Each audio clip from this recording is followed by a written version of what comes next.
All right, Sunday afternoon NFL action. You got Joe, you got Jingles, and we got 9 total best bets for the Sunday afternoon games. Before we get into the action, make sure you hit that like and that subscribe button right down there. Okay, let us get right into the action. I'm going to start things off with my Miami Dolphins as a plus 1.5 point favorite. You can call me biased. You can call me a homer.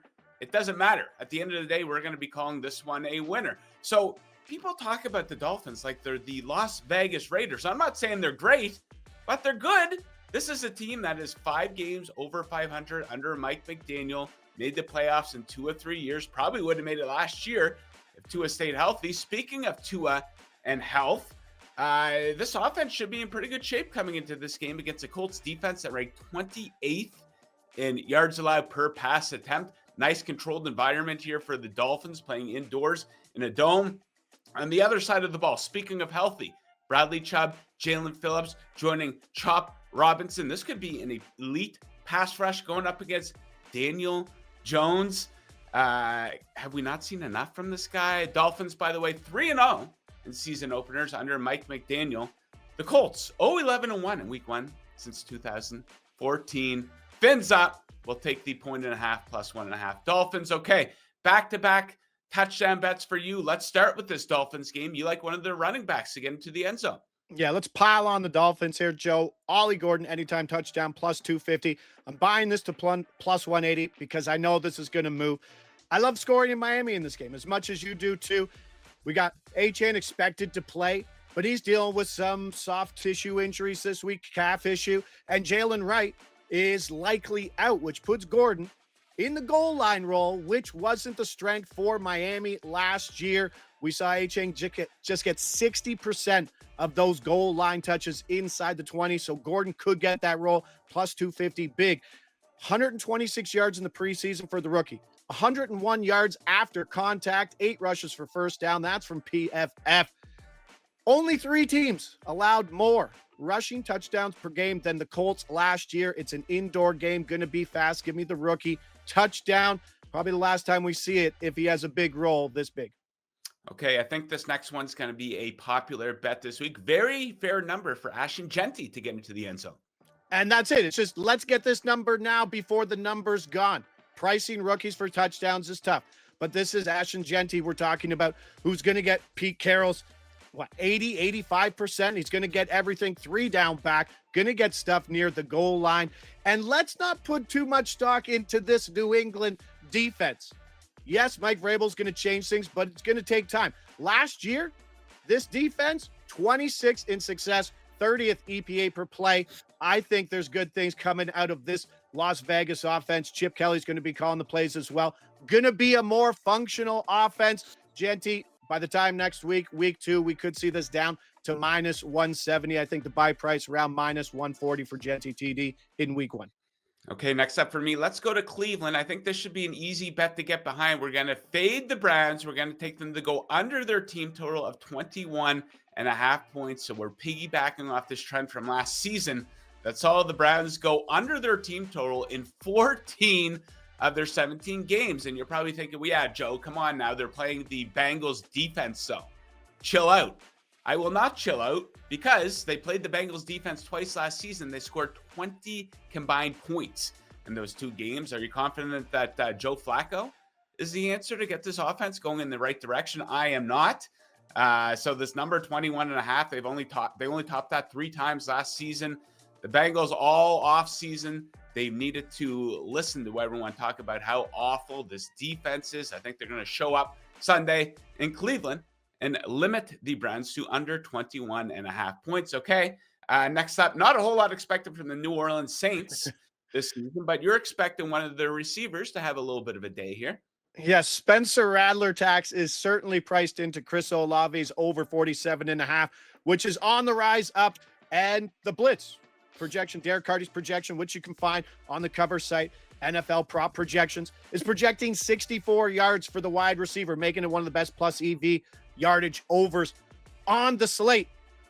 That's where we are, over 47.5 yards. Now, I know that the Rattler thing's priced in here, but these two only played 1 game together last year. Spencer Rattler threw for 157 yards in that game. Not great. but Chris Olave had 107 of them.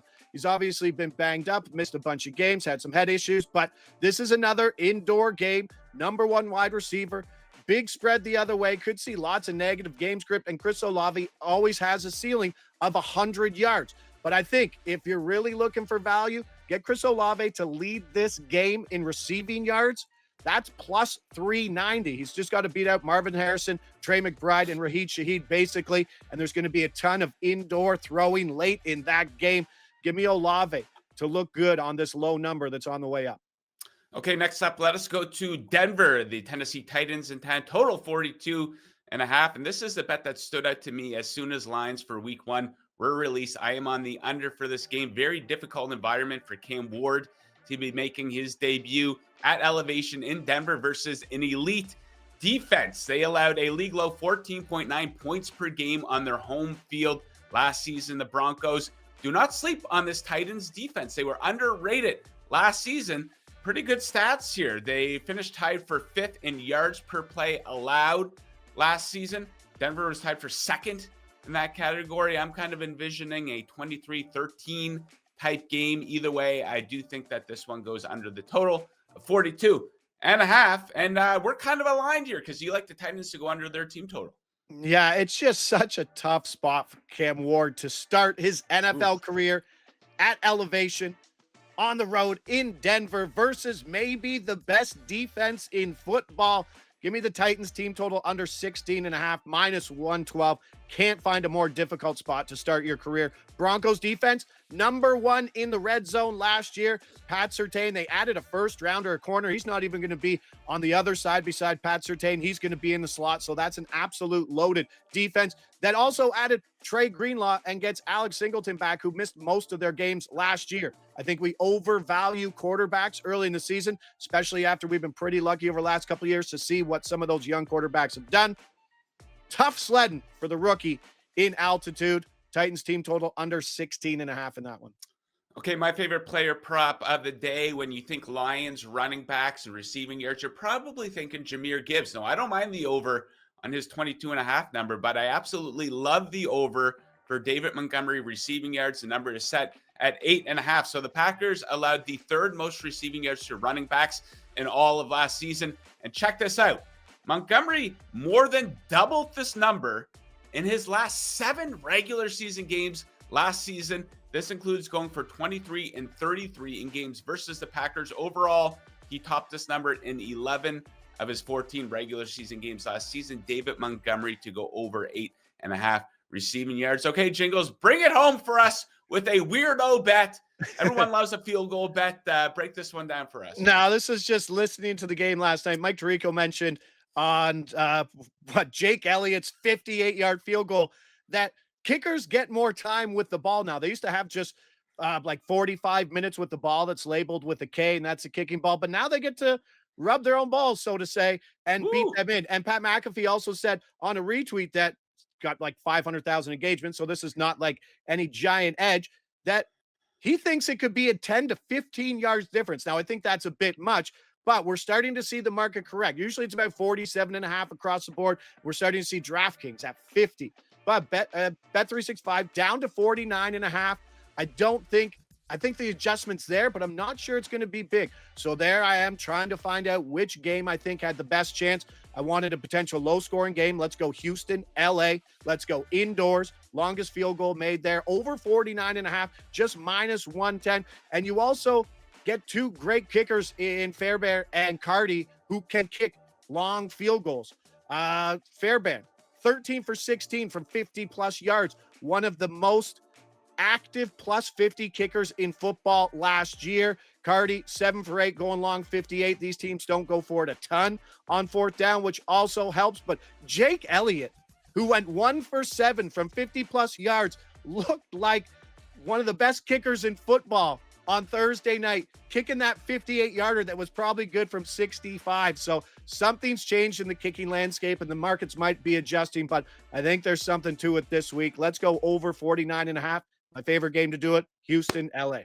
Ooh, baby. Okay, that is it for our look at our best bets for the Sunday afternoon NFL games. If you're looking for best bets for the Sunday nighter massive game, Ravens and Bills. We're going to have a standalone video for that right here on the Covers YouTube channel. So make sure you are subscribed. Enjoy the games on Sunday. Best of luck with your bets, and we'll see you next time we see you.